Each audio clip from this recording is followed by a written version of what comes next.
Thank you. It's great to be here. Thank you for having me. It's important that we have a space where we can share these unusual accounts without fear of ridicule. Because when it comes to the wilderness and the missing person phenomenon, the stories are more unsettling than you can possibly imagine. Good evening. I'm David Paulides, and you are watching Mystery Rift. I've compiled thousands of cases of people who vanish in our national parks and forests, and the characteristics they share are simply anomalous. I was once told, after presenting some of my most baffling research, that my work freaked a person out so much they took their hiking boots back to the store. They said, "I'm never going again." That, tragically, is the correct human response when confronted with a reality that the authorities refuse to acknowledge. Think about the Eagle Creek Trail in Oregon. A canyon so beautiful, so crowded, that hikers are literally walking in a line.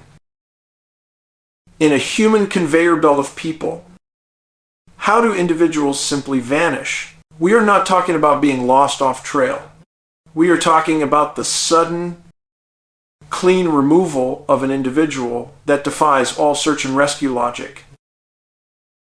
This speaks to a level of calculated abduction that traditional tracking methods cannot touch. My work has always centered on the characteristics that repeat across these cases: children, adults, and the elderly. One of the most common and frankly disturbing patterns is the condition in which victims are sometimes found. They are often located miles from the search grid, sometimes unclothed, or, most frequently, missing their shoes. Why? Even in mild conditions, would a person take off their protective gear and clothes? We see the famous Dennis Martin disappearance in the Great Smoky Mountains as a clear example of this. A boy vanished in seconds, and searchers later found a repeating pattern of footprints. One shoe print, one bare footprint. Why would an abductor remove only one shoe? Why not both? It's a precise, bizarre calling card left by an intelligence that has a deep knowledge of human psychology. This is where the Sasquatch connection becomes central. We are dealing with an entity that is highly territorial, protective, and intelligent.